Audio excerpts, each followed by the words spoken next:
Exclusive அரசியல் அப்டேட்களை தெரிந்து கொள்ள மின்னம்பலம் சேனலை சப்ஸ்கிரைப் செய்யுங்க. குடிச்சிருக்கான். ஆமா. ஓடி வராங்கடா டேய். மில்கி மிஸ்ட் பன்னீர், ஹை புரோட்டீன் பன்னீர். இன்று அதாவது ஜனவரி 29 காலை முதலே சமூக வலைத்தளங்களில் வீடியோ ஒன்று வைரலாகி வருகிறது. அதில் திமுக கொடி கட்டிய காரில் வந்த இளைஞர்கள் இளம்பெண்கள் சென்ற காரை சினிமா பாணியில் துரத்தி சென்று நடு ரோட்டில் வழிமறித்து நிறுத்தினர். அந்த காரில் இருந்து இறங்கி ஓடி வந்த இளைஞர் ஒருவர் பெண்கள் வந்த காரின் ஓட்டுநர் பக்கம் இருக்கும் கண்ணாடியை தட்டி டோரை திறக்க முயல்கிறார். இதனையடுத்து பெண்கள் வந்த காரை ஓட்டியவர் வண்டியை பின்னாடி எடுத்து வளைத்து கொண்டு செல்கிறார். எனினும் விடாமல் அவர்களை திமுக கொடி கட்டிய காரில் வந்தவர்கள் துரத்துகின்றனர்.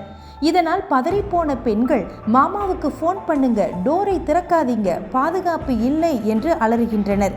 இந்த வீடியோ பற்றி நாம் விசாரித்த போது கடந்த 26 காலை 3:30 மணியளவில் ECR முட்டுக்காடு பாலத்தில் சில கார்கள் நின்று கொண்டிருந்தன.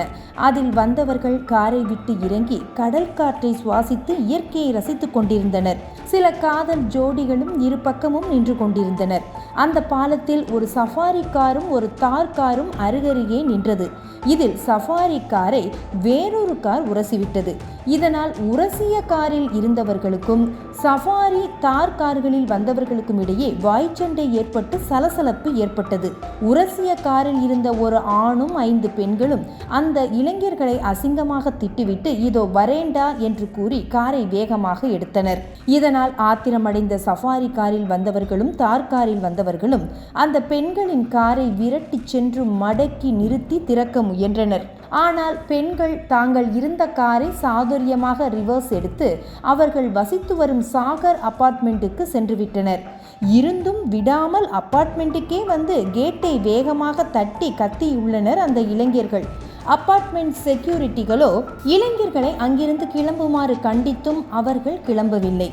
இதனால் இளைஞர்களுக்கும் செக்யூரிட்டிகளுக்கும் இடையே வாக்குவாதம் ஏற்பட்டிருக்கிறது. அந்த சமயத்தில்தான் அந்த பெண்களில் ஒருவர் போலீஸ் அவசர உதவி எண்ணான 100க்கு தொடர்பு கொண்டு எங்கள் அபார்ட்மெண்ட்டில் புகுந்து எங்களை தாக்க முயற்சிக்கிறார்கள் என்று புகார் சொல்லியுள்ளார்.